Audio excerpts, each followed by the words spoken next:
자, 오늘은 첫 번째 시간으로 노동법 이론의 기초에 대해서 간략하게 한번 살펴보겠습니다.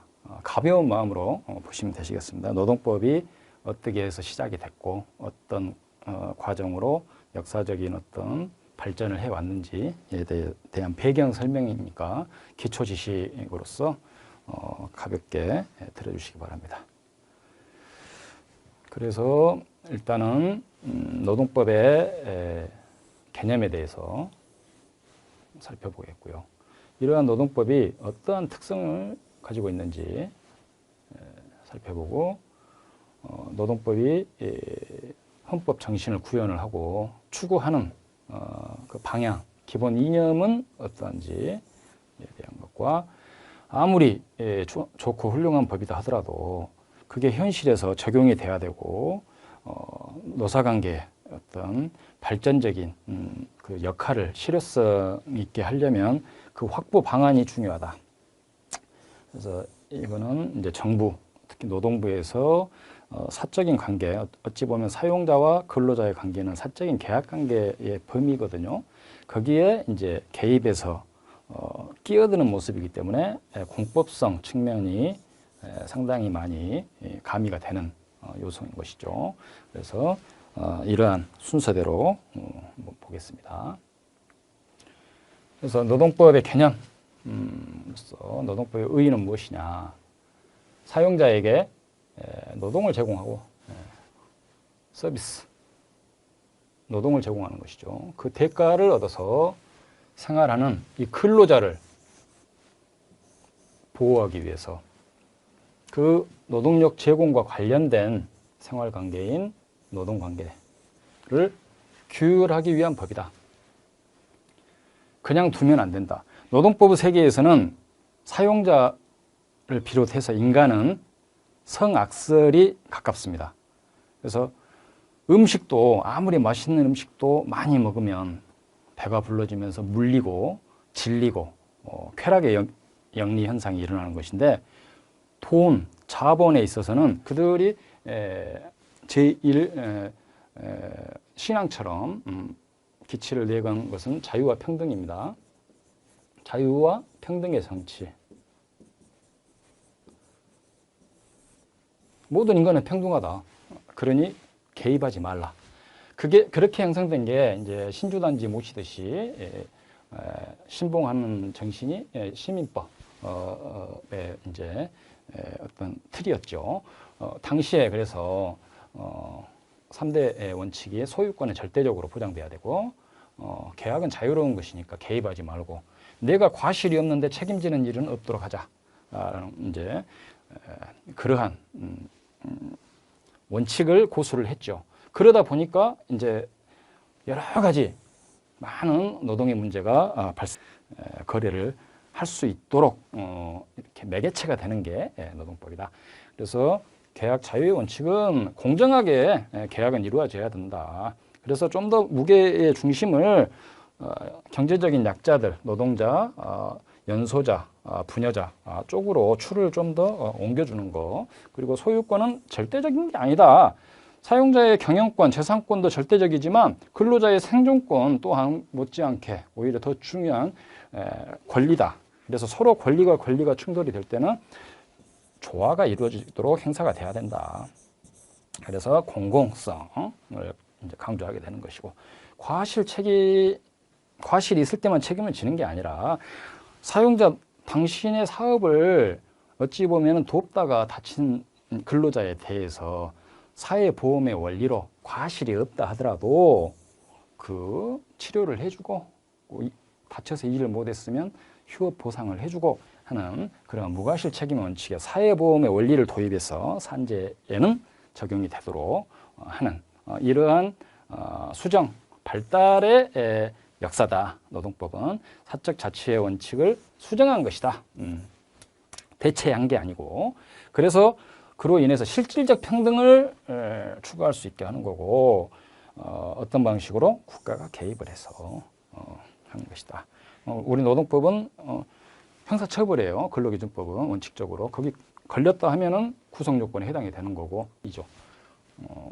적정 임금을 보장하도록 노력하고 법률이 정하는 바에 의해서 최저임금법이죠. 최저임금제를 시행하여야 한다. 그래서 최저임금법이 만들어지는 것이에요. 모태가 되는 것이죠. 어머니의 조항이고 이제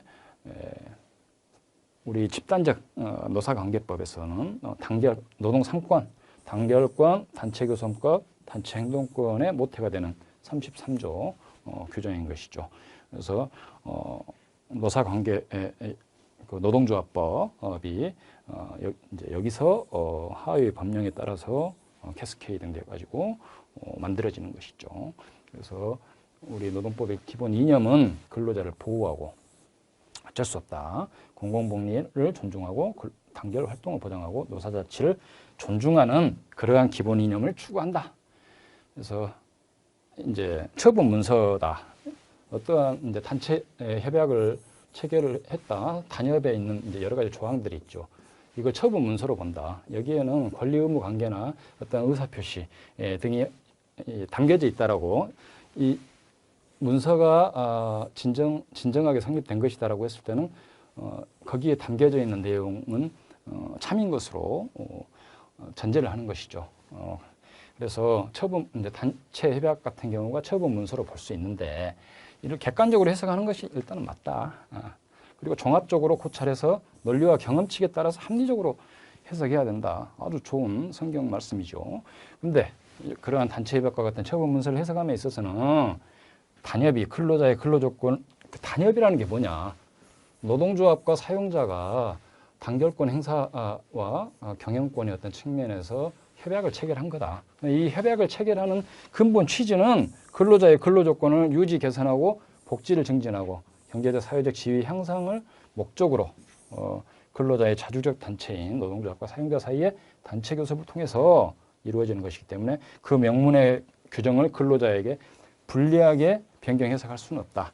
요즘 이제 코로나 때문에 회사들이 많이 어려워지는데 노동조합 위원장님도 마음이 많이 말랑말랑해지고 유두리가 생기면서 우리 회사에는 학자금,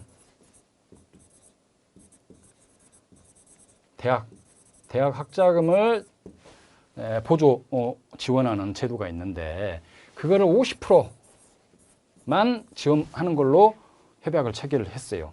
근데 그거를 어느 때까지 하느냐, 뭐 퇴사할 때까지 한정없이 한다는 건 아니고 그 회생이든지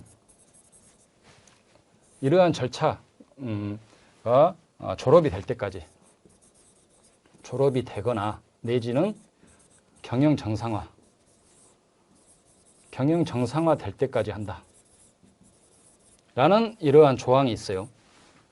어느 때까지, 종기를 어느 때까지 하느냐라고 했을 때 워크아웃이 될 때까지, 종료될 때까지 또는 경영 정상화 될 때까지.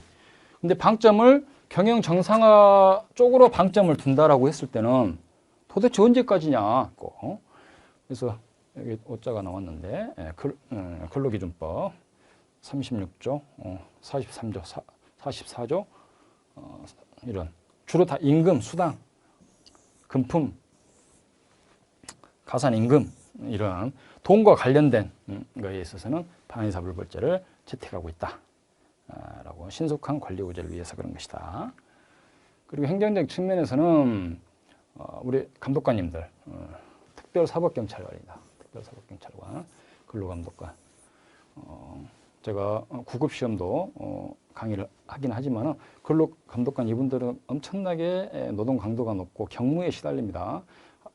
더 많이 뽑아야 될 것 같아요. 몇천 명은 뽑아야 될 것 같아요. 뭐 산더미 같은 일에 파묻혀가지고 그냥 너무 힘들어하시고 자살하시는 분들도 있고 그러는데 이분들 예전에는 파워가 아주 셌습니다. 조사할 때 딱 수갑을 올려놓고 하기도 하고 그렇게 했는데 지금도 뭐 건설 현장이랄지 그런 사업장 한번 나갔다 하면은 뭐 워낙 잡으면 잡힐 게 많으니까 걸리는 게 많으니까 이분들은 저승사자 아니냐라고 기피하는 두려움의 대상으로 생각하는 사업주들도 있어요.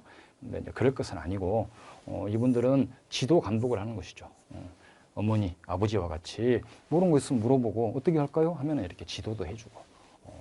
근데 이제 그래서 권고도 하고 뭐 시정 이행도 하라 이렇게 하는데도 안 하면은 이제 엄하게 처벌도 하고 하는 그러한 행정적인 그 역할을 하시는 데 있어서 중추적인 검사와 판사와 같은 역할을 하시는 분들이다. 이분들에 대해서 상당히 존경하는 마음을 먹는 것도 필요하겠습니다. 자, 그러면은 오늘은 첫 번째 시간 이렇게 간략하게 한번 살펴보았습니다. 다음 시간에 뵙겠습니다.